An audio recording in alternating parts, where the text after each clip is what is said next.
5 years. That's how long Lauren and I had been together. 5 years of birthdays, anniversaries, lazy Sundays, and late-night conversations about absolutely nothing. 5 years of me pretending I hated reality TV while secretly knowing every contestant's backstory, just to keep up with her rants. 5 years of her rolling her eyes at my obsession with 90s cartoons, and me teasing her about her ridiculous coffee order for pumps of vanilla, 2 shots of espresso, oat, milk, and a drizzle of caramel. 5 years of love. And now I was sitting in my car staring at the engagement ring on my finger, wondering if I had been a complete idiot to believe we were solid.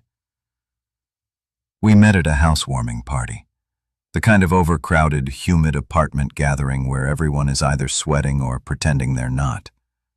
I had been dragged there by my best friend Marcus, who swore I needed to get out more.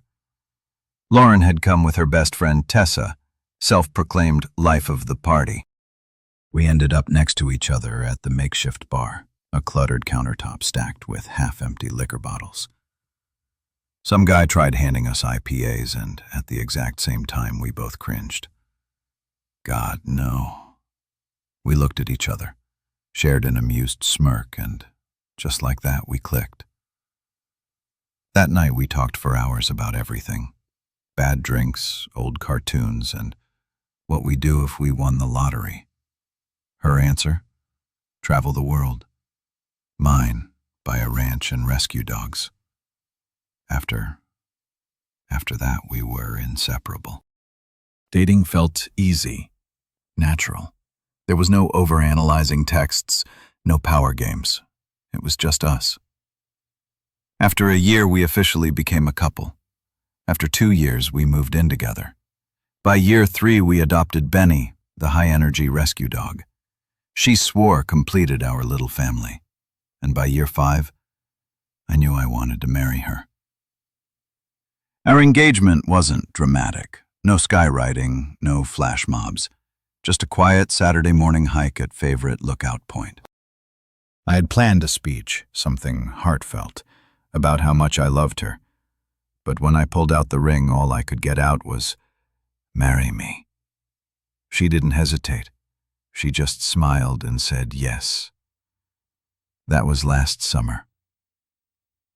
We started planning the wedding immediately. Well, she started planning. I mostly nodded and gave the occasional, "Whatever you want, babe."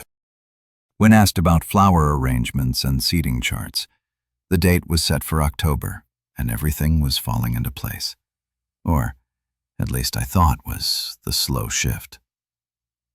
Looking back, I should have noticed the signs. They started creeping in 3 months ago. At first it was subtle. Whenever I brought up the wedding, Lauren would hesitate before responding. Nothing huge, just a half-second pause before nodding or changing the subject. I ignored it. Then came the passive comments. "Do we really need to invite all these people? It's a lot of money for just one day. Are we sure we want a big wedding again?"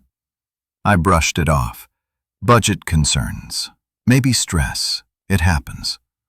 Then came the late replies to my texts about wedding plans. I'd send a list of caterers, and hours later I'd get a one-word response. Sure. I convinced myself. She was just busy.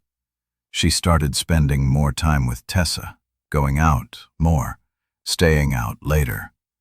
It was normal, right? She needed her girl time, except when she came home. She was distant, less affectionate, always checking her phone. I told myself it was nothing until last Friday, the dinner. That changed everything. Marcus had suggested.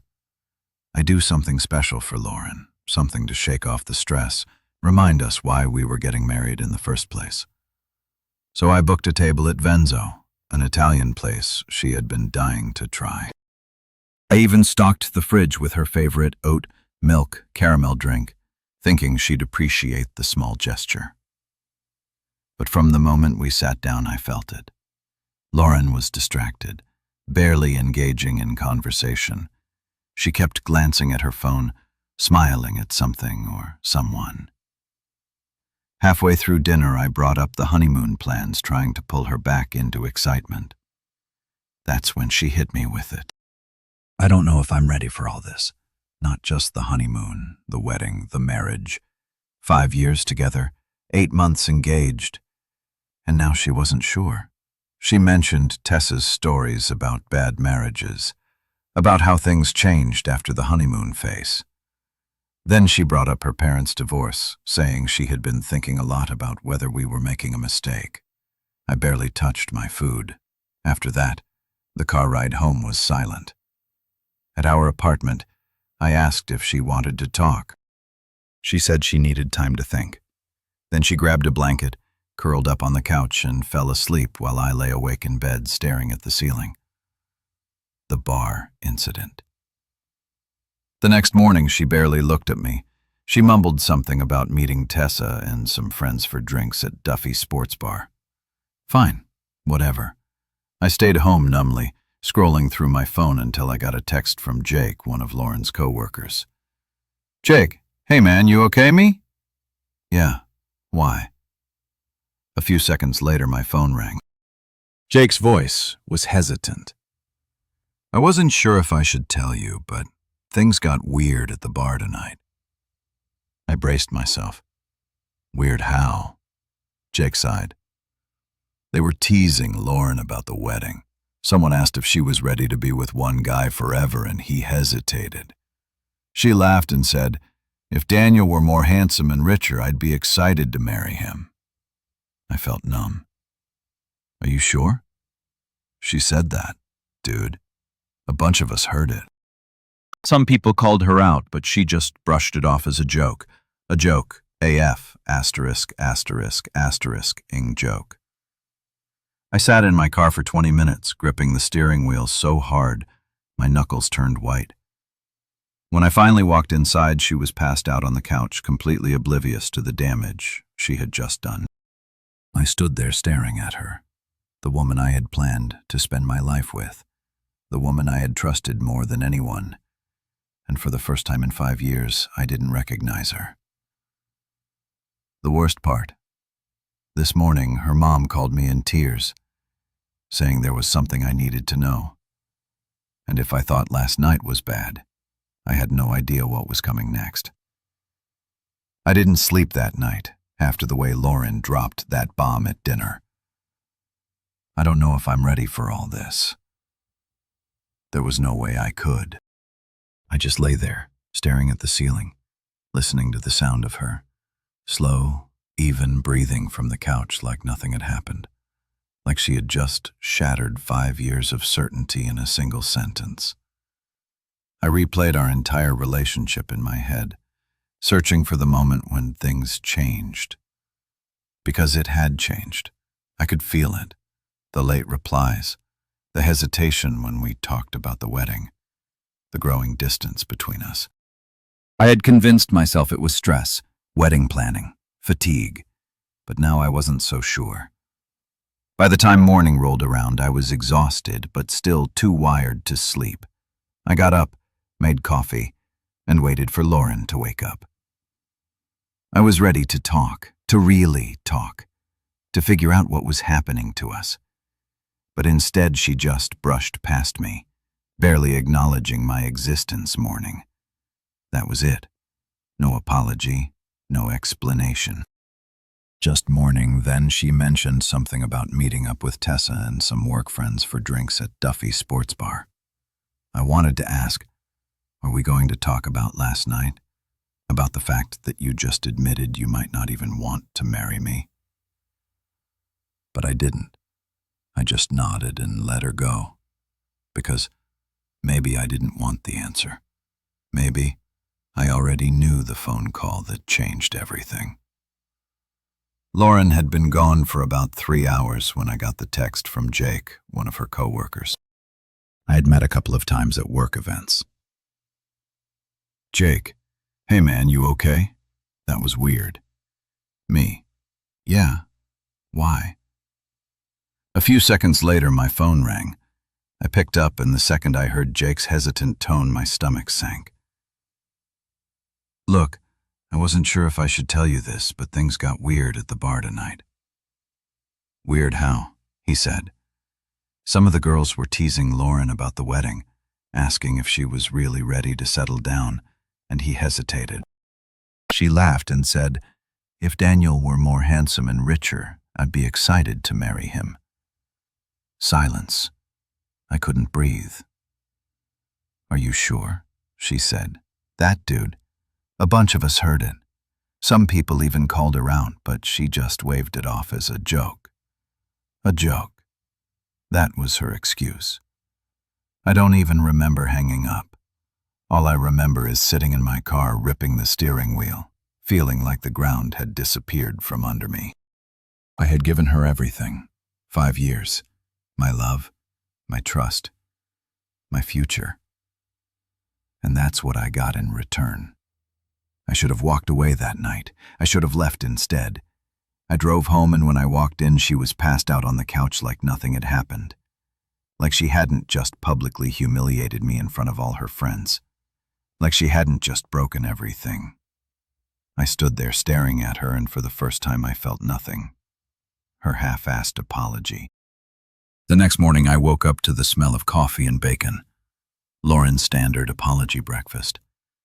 I walked into the kitchen, and there she was, acting like everything was fine. Like we hadn't had the worst night of our relationship. Like she hadn't laughed about my looks and my bank account. In front of her friends, she smiled at me like she wasn't the reason. I had spent the entire night questioning my worth.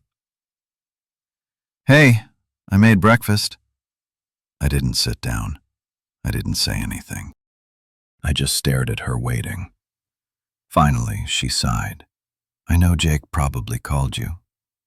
So she knew what she did, and yet she still went to sleep, still woke up like nothing was wrong. I crossed my arms. Yeah, he did want to explain. Lauren bit her lip, looking guilty for about half a second before she launched into her excuse. It was just a stupid joke, Daniel. We were drinking and everyone was giving me a hard time about the wedding. I said something dumb to shut them up. I didn't mean it. I stared at her. You didn't mean it. She groaned, already defensive. Come on, you know what I meant. I felt something snap inside me. Actually, I don't, so why don't you explain it to me? She folded her arms across her chest like she was the one who had been wronged. Daniel, you're overreacting. I was drunk, it wasn't serious. I let out a hollow laugh. Right. So you accidentally insulted me in front of all your friends. You accidentally joked about how I'm not good enough for you. She rolled her eyes. You're twisting my words? No, Lauren. I'm finally hearing them clearly.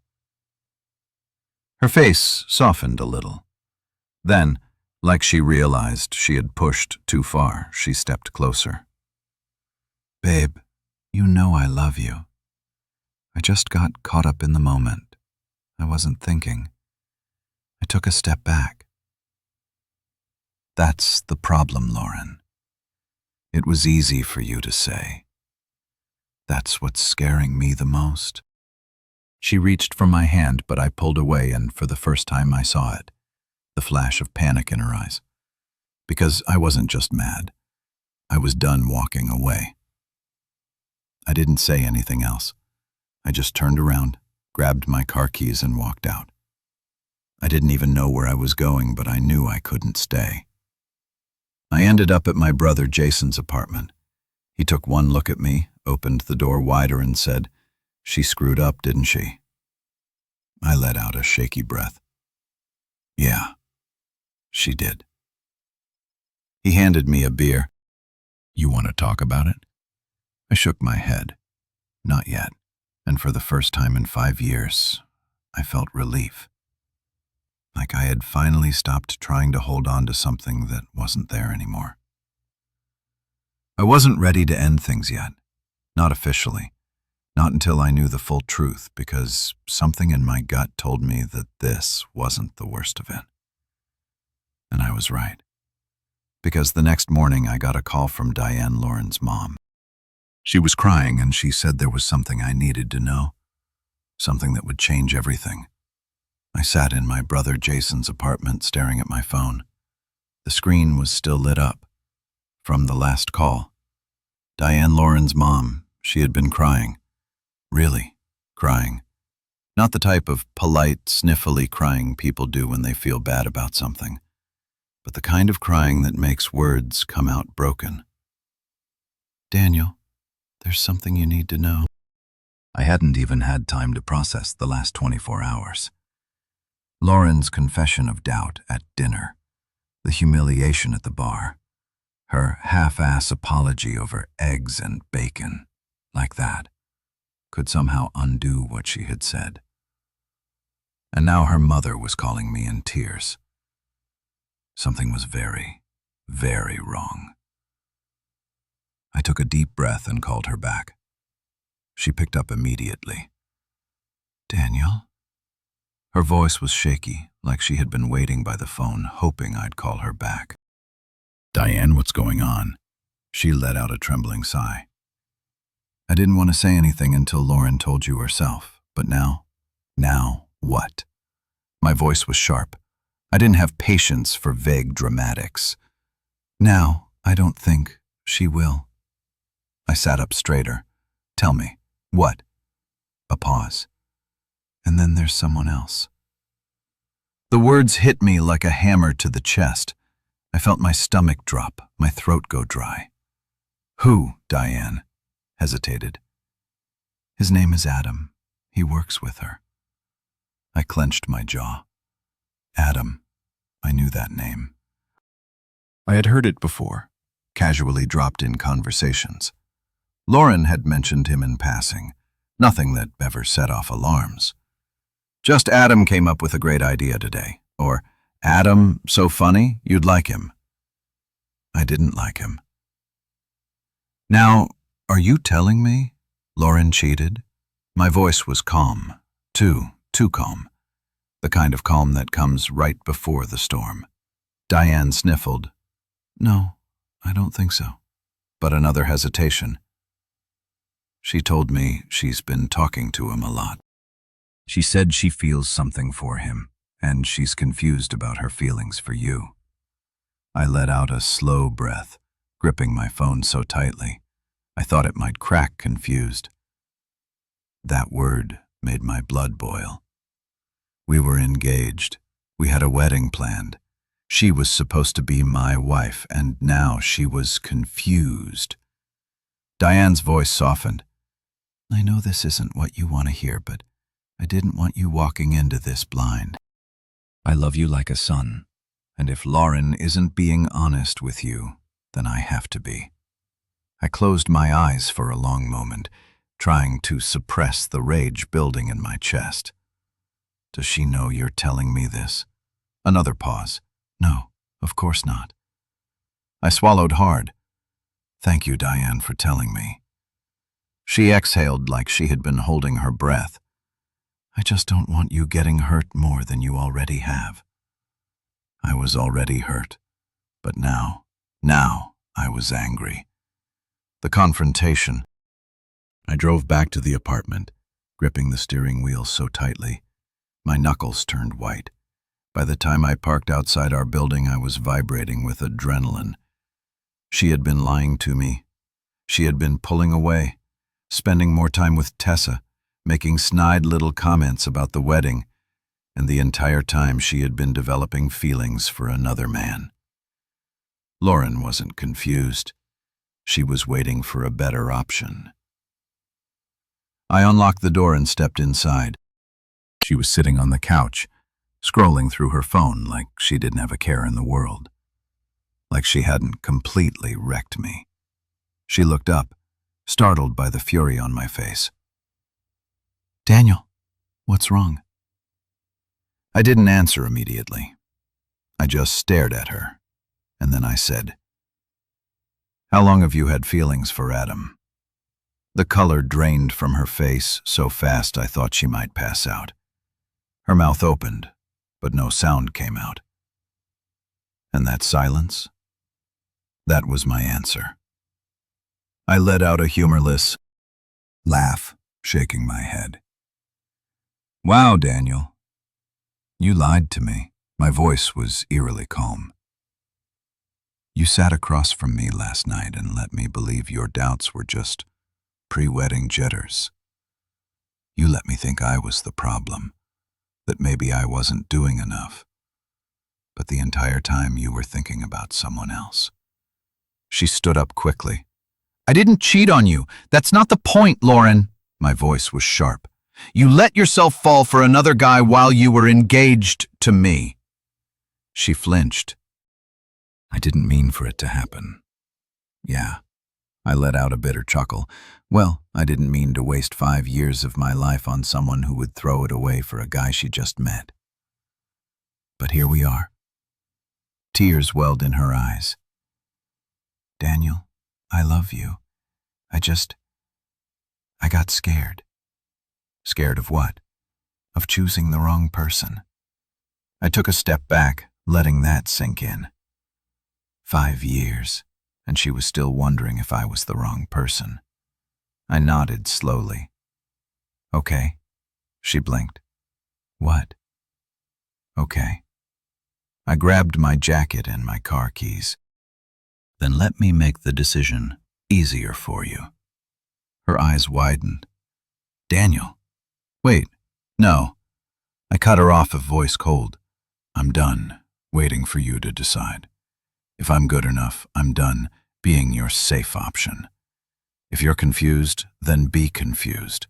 But don't expect me to stick around while you figure it out. She reached for me, but I stepped back.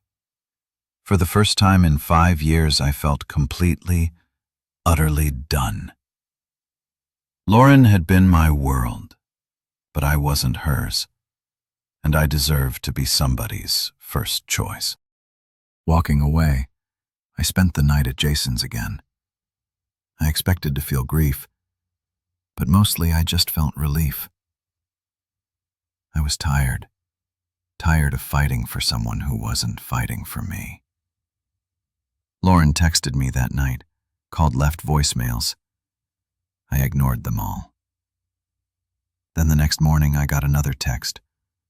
Not from Lauren, from Adam Daniel. I know you don't know me well, but can we talk? There's something I think you should know.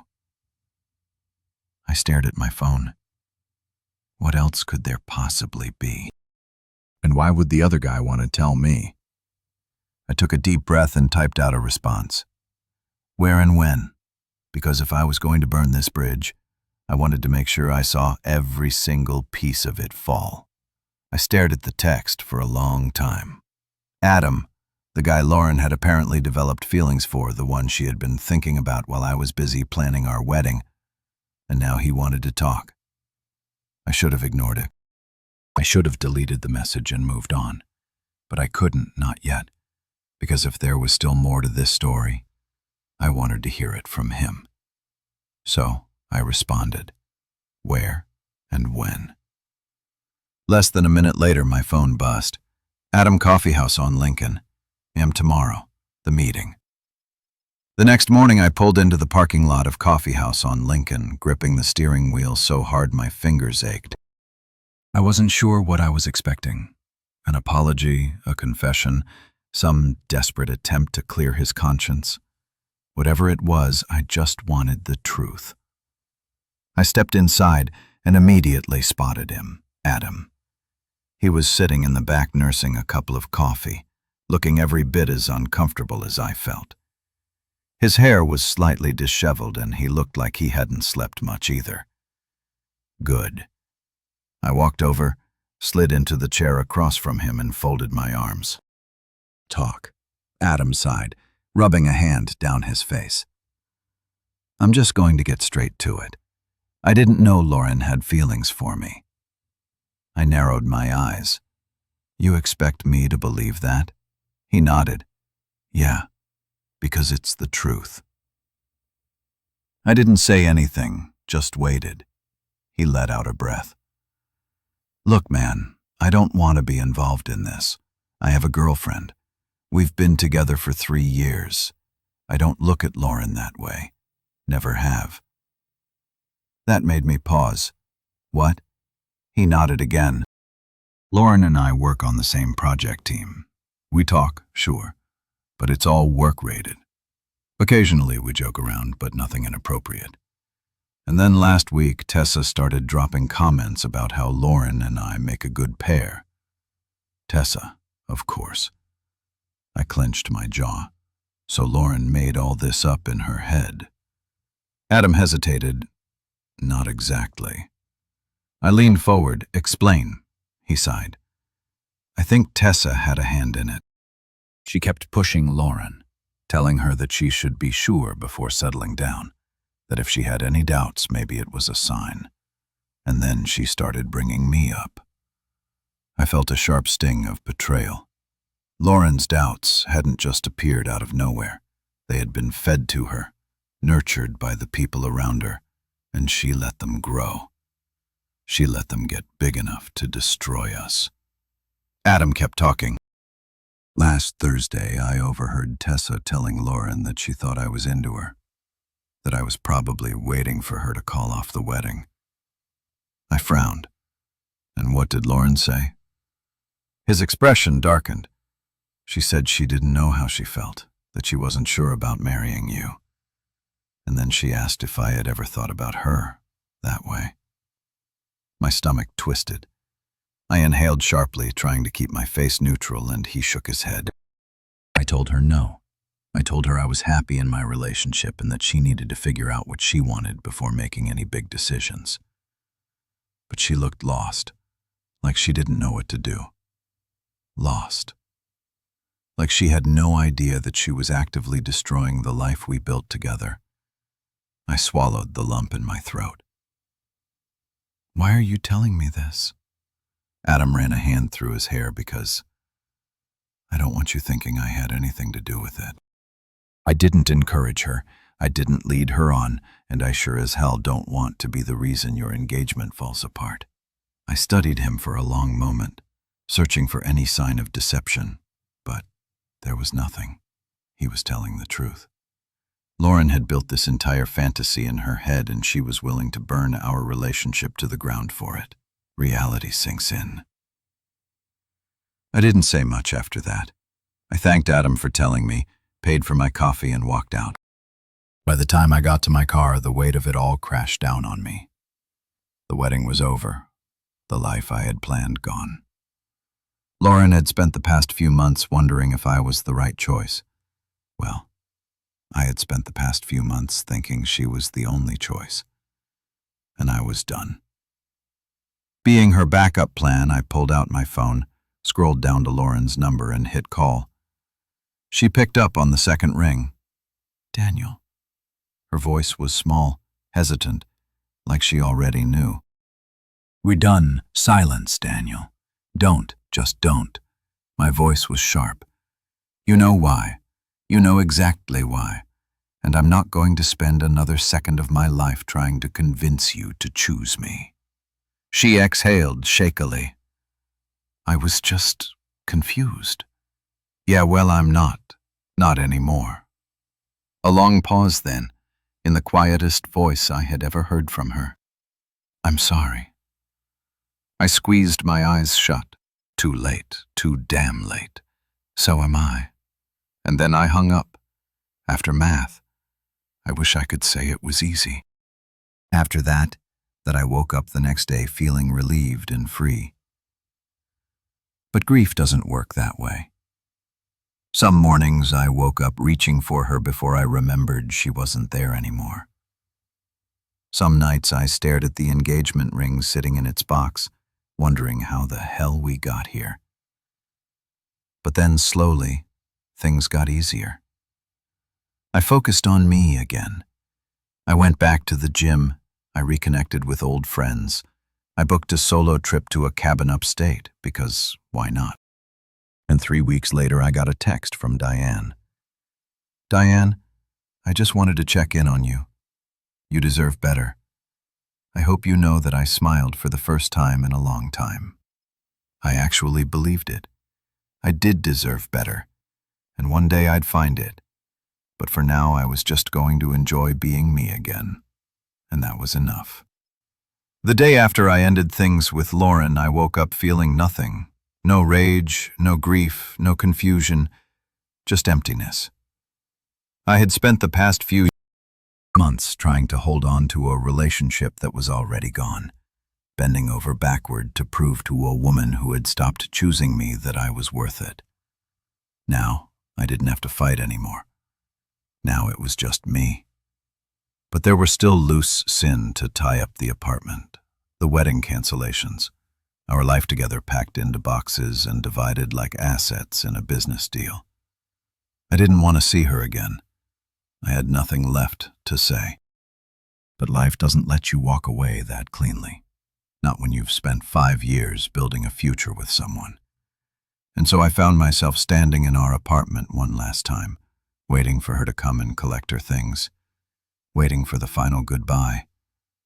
The apartment, that wasn't home anymore. The place was too quiet without her. For the past 3 days, I had been staying at my brother Jason's, giving Lauren time to pack while I figured out where the hell I was supposed to go from here. But I had to come back to make sure we divided everything properly.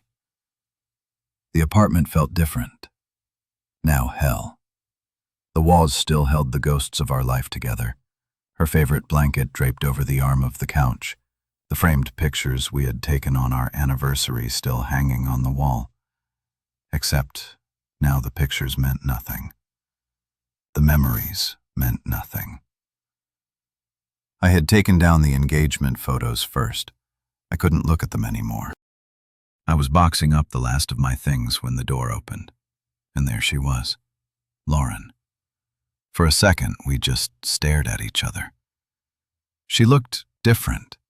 Her hair was tied back and her face was bare. No makeup, no careful presentation. Just her. For years, I had loved that face. For years, I had built a future around that face, but now it just looked like a stranger's. She shifted awkwardly in the doorway, eyes darting to the half-act, boxes scattered across the apartment. Hey, I didn't answer. I just turned back to taping up a box, the sound of the ripping tape louder than any word she could have said. She sighed, stepping inside. I'll just grab my stuff. I nodded, but didn't look at her. I didn't want to see her sadness. I didn't want to care. She moved around quietly, picking up things that belonged to her. Her books, her clothes, the ridiculous collection of throw pillows she had insisted on buying.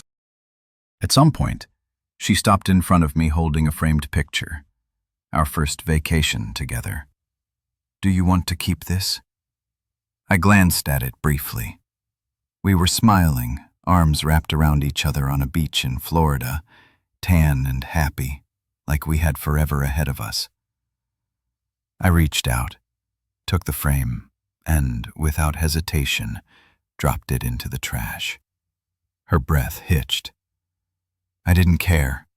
She was the one who threw us away. First, the last conversation. We worked in silence for almost an hour, until finally there was nothing left to divide. Lauren stood near the door, her bags packed, keys in her hand. I guess that's everything, she murmured. I nodded. Yeah. A long pause. Then, I don't know what to say. I let out a humorless laugh.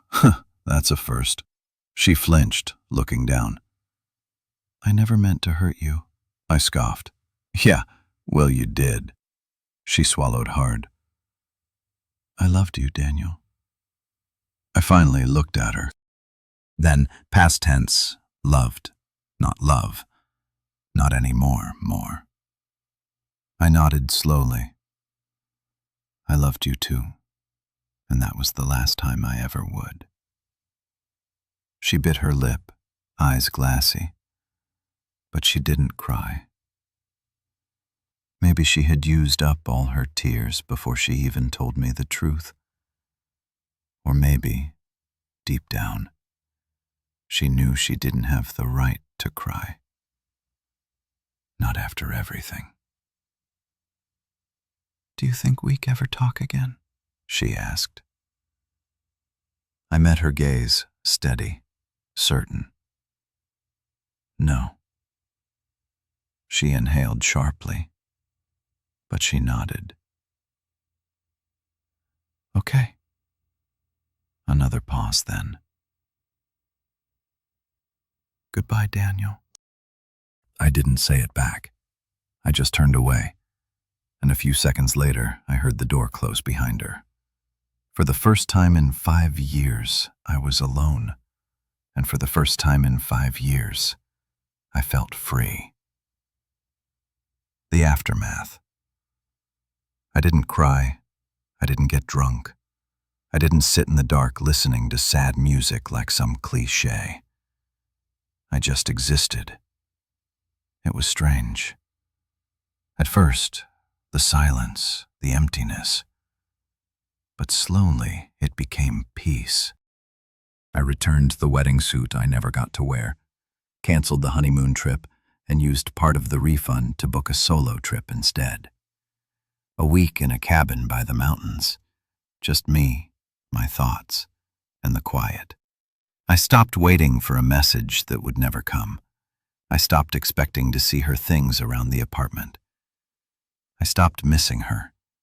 And then one day I woke up and realized I was happy. A new beginning. 3 months after our final goodbye, I ran into Marcus at a bar. He slapped me on the back, grinning. "Damn, man, you look good." I smirked. "Yeah," he nodded. "Yeah, like you dodged a bullet." I took a sip of my drink thinking about it. A bullet, maybe. But more than that, I felt like I had finally woken up. Lauren had been my past, but now, I was ready for the future, and for the first time in a long time, I wasn't afraid of it. The first morning after Lauren left, I woke up expecting to feel something. Anger, regret, sadness, maybe even relief. Instead, I felt nothing, just silence. No clatter of her getting ready in the morning. No faint hum of her singing off-key while making coffee. No familiar scent of vanilla and citrus from her shampoo lingering in the bathroom. Just me. For 5 years, I had shared this space with her. Now it was just an apartment for walls and a bunch of furniture that no longer held any meaning. I made coffee, sat at the kitchen table and stared at the half-empty room, waiting for some kind of overwhelming emotion to hit me. But all I felt was, shh. Not broken, not devastated, just empty. And maybe that was worse. The lingering reminders. I tried to distract myself. I went to work, answered emails, took calls, and pretended everything was normal. It wasn't, because normal was checking my phone throughout the day expecting a text from Lauren. Normal was having dinner with her after a long shift talking about her days. Normal was planning a wedding, not canceling one. Now, normal was walking into an apartment that felt too big, cooking for one, sleeping on one side of the bed out of habit, even though the other side would never be occupied again. Normal was undoing 5 years of muscle memory. The worst part was the small things, like reaching for my phone to send her something funny before remembering that we didn't do that anymore. Or walking into the grocery store and automatically grabbing the brand of almond milk she liked before realizing I didn't need to buy it anymore. Or seeing a couple at the park sitting on a bench laughing and feeling that time tiny, stupid pang of jealousy, because that used to be us. The reminders were everywhere, and they were exhausting social media hell. I knew I should have just deleted her from everything, Blocked her number, unfollowed, moved on. But some part of me still hesitated. Not because I wanted her back, not because I still had hope, but because I wasn't ready to face the finality of it. Lauren and I had been together for 5 years. That meant 5 years of tagged photos, inside jokes, and comments on each other's posts. Our relationship had been documented in likes, captions, and Instagram stories. And now, it was all just digital ghosts. I finally changed my relationship status. A week after she left, the second I hit single, my phone exploded with messages, some from old friends checking in, others from distant relatives who had no business asking what happened. A couple from people I barely talked to, suddenly acting concerned when I knew damn well they were just fishing for gossip. And then there was Lauren, post. She didn't post about the breakup, she just posted a picture of a sunset with some vague ass. Caption about how change is painful but necessary. It took everything in me not to roll my eyes, because I didn't need a poetic sunset to remind me that she had changed. I had spent the last few months watching it happen in real time. Breaking the wedding news, canceling a wedding isn't as easy as just making a phone call. There were deposits, vendors, emails, and a guest list of over 100 people who needed to be informed. I started with the venue. The woman on the phone was polite, apologizing for the loss of our deposit and offering her sympathies, like I had just experienced a death in a way. Maybe I had. Then came the calls to the florist, the DJ, the photographer. Every time I had to repeat the same sentence. We're calling off the wedding. I could hear the pity in their voices. I hated it, but the worst call was to my mom. I had put it off for as long as possible. Dreading the conversation, she answered on the second ring. Hey, sweetheart, how's everything going? I exhaled slowly. Mom, the wedding's off. Silence then. Oh, honey? She didn't ask why. She didn't demand an explanation. She just knew, and somehow that made it worse. Are you okay? She asked, gently. I don't know. She sighed. You will be. I wanted to believe that. I really did, cutting the last ties. Lauren still had a few things left at the apartment. I texted her telling her to send someone to pick them up. She responded quickly. Lauren, can we talk just for a minute? I stared at the message for a long time. A few weeks ago I would have jumped at the chance. I would have driven to her, demanded explanations, asked her to tell me she had made a mistake. Now I just felt tired. There's nothing left to talk about. She didn't respond. That was the last time we ever texted. A few days later, Tessa came by to pick up the rest of her stuff. She didn't say much. I didn't either. It was over, and now it was time to start acting like it. The first steps forward. For the first time in a long time, I started doing things just for me. I got back into running, something I had stopped doing because Lauren hated waking up early. I started planning a solo trip, something I never thought I'd do. I went to a bar with Marcus and let him introduce me to people, even though the idea of dating again still felt foreign. And little by little, I started feeling like myself again. I wasn't there yet, not completely. But every day I woke up feeling a little less hollow, a little more whole. And for now, that was enough. Moving on doesn't happen all at once, I had told myself. That once Lauren was gone, once her things were out of the apartment, once the wedding was officially canceled, I would feel free. That's not how it worked. Grief lingers even when you know the person isn't right for you, even when they betrayed you, even when you were the one to walk away. Some days I felt fine, like I had dodged a bullet, like I had woken up from a bad dream. Other days I caught myself reaching for my phone to text her something stupid, before remembering we didn't do that anymore. Even after all of it, part of me was still unlearning 5 years of habits. But time moves forward, even when you don't want it to. And before I knew it, 2 months had passed since the breakup. The last favor, the last thing connecting Lauren and me was the apartment. My name was on the lease, but her name was still on a few of the utilities.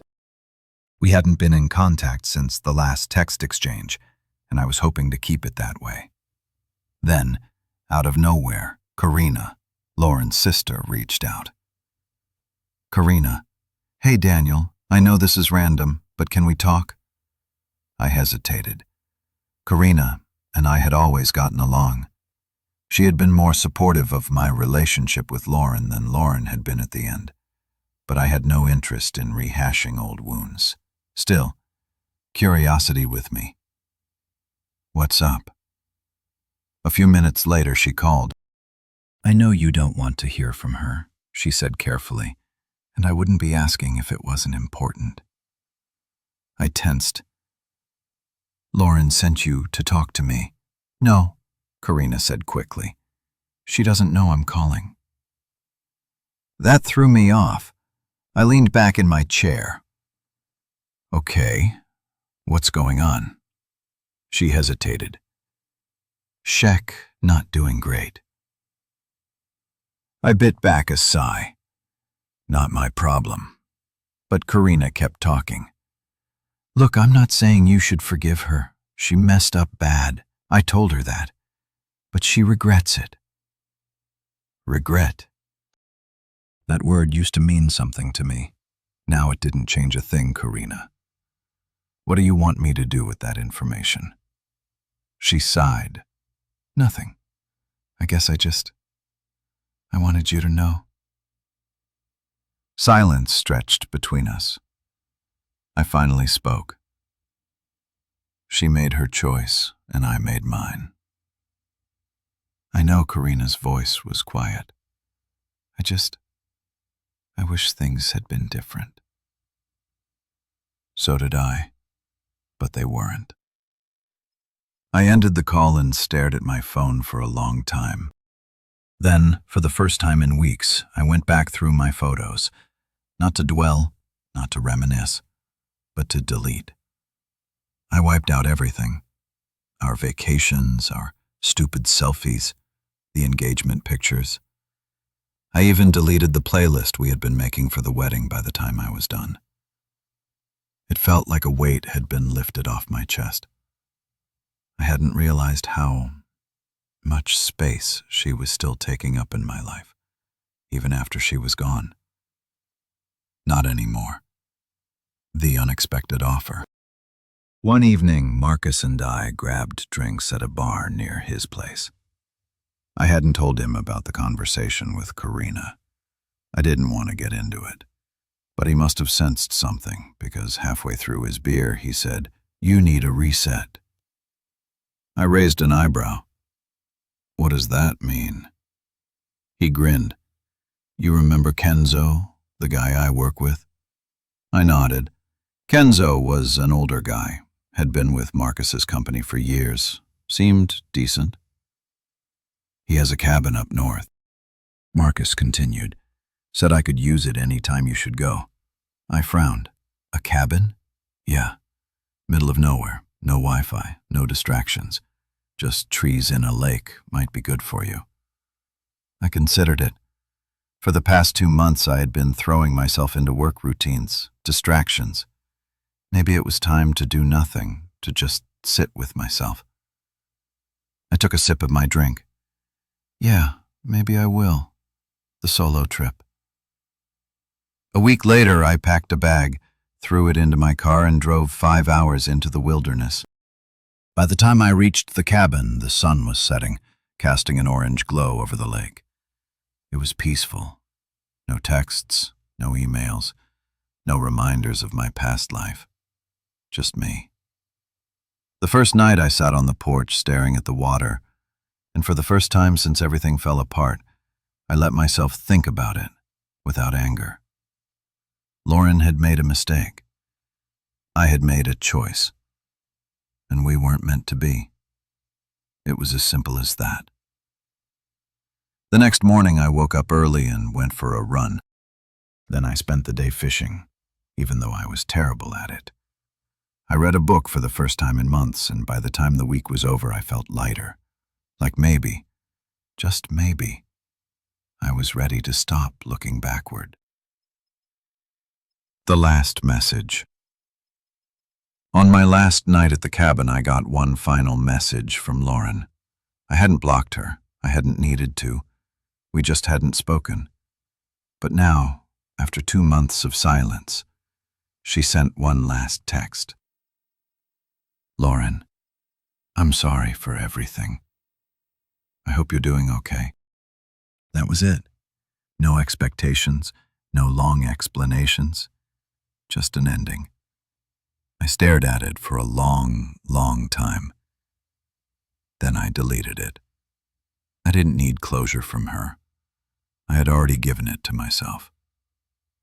Moving forward, the day I got back, I found myself at my usual coffee shop. I was waiting for my order. When someone tapped my shoulder, I turned and saw a woman I hadn't met before. She smiled. Hey, I think you dropped this. She held up my keys. I hadn't even realized I had dropped them. I took them, returning the smile. Thanks. She nodded, then hesitated before adding, You look familiar.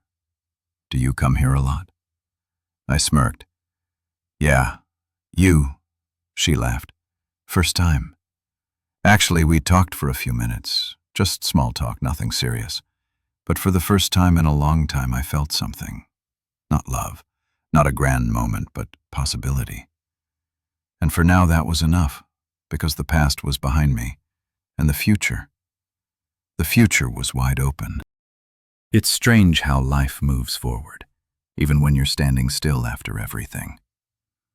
After the breakup, the anger, the grief, the solitude. I thought I would be stuck in that limbo forever, but time didn't stop for me, and eventually neither did I. The woman from the coffee shop, her name was MIA. It started as nothing, a simple exchange of words after she handed me my dropped keys. But sometimes even the smallest interactions plant the seeds for something bigger. A week later, I ran into her again, same coffee shop. This time she was ahead of me in line. She ordered some complicated espresso drink, turned around and laughed. When she saw me, You again, I smirked, starting to think you're following me. She raised an eyebrow. Pretty sure I was here first. I shrugged. Details. The barista handed her drink over and she stepped aside, but instead of leaving, she lingered. Then, to my surprise, she asked, Want to sit? I hesitated. I hadn't done this since Lauren, but then I thought, why not? And so, for the first time in months, I sat, got across from someone new. Not a date, not anything romantic, just a conversation. But for the first time in a long time, I didn't feel like I was stuck in the past. The unlearning process. Moving on isn't about replacing someone, it's about reclaiming yourself. I had spent 5 years as part of a couple, 5 years thinking in terms of we and us. But now I was learning how to be just me again. It was in the little things, cooking meals without considering someone else's preferences. A movie because I wanted to watch it, not because I was compromising. Taking an unplanned road trip just because I felt like it. I had been waiting for someone else to tell me that I was okay, that I was over it. But the truth is, healing isn't a destination. It's a process. And I was finally in the middle of it. The closure I didn't ask for. 3 months after the breakup, I got a call from Karina. I almost ignored it, but curiosity won. Hey, Karina, she sighed. Hey, Daniel. I know this is unexpected, but I figured you'd want to know. Lauren's moving. I blinked. Moving? Yeah. She got a job offer in Seattle. She leaving next month for a second. I didn't know how to react then to my own surprise. I said good for her, and I meant it. Karina hesitated. She wanted to tell you herself, but I figured you probably didn't want to have that conversation. She was right. I didn't, because there was nothing left to say. I thanked Karina for letting me know, ended the call, and just sat with it. Lauren was leaving. The final string tying us together was about to be completely severed, and instead of feeling sad or angry or nostalgic, I felt free. The first real date. Mia and I had run into each other a few more times at the coffee shop. Every time we talked a little longer, laughed a little more. It was easy, uncomplicated. And one afternoon, as I was leaving, she called after me. "Hey, Daniel?" I turned. "Yeah." She hesitated, then smirked. "You know, if you ever want to grab coffee on purpose instead of by accident, let me know. A date?" I hadn't thought about dating in months, but for some reason, with Mia, it didn't feel like some big dramatic step. It just felt like the next thing, so I smiled. Yeah, I'd like that. And for the first time since everything fell apart, I felt like I was stepping into something new, something real, something mine. The future is wide open. I won't lie and say that everything suddenly became perfect. There were still moments when I caught myself looking back. Moments when I wondered how things could have gone differently. But those moments became fewer and fewer. And one day, without even realizing it, I stopped checking my phone, expecting to see Lauren's name. I stopped associating places with her. I stopped seeing my past as something I had to recover from, and instead as something that had simply shaped me. Because the truth is, we don't just move on from people. We move forward. And for the first time in a long time, I was ready.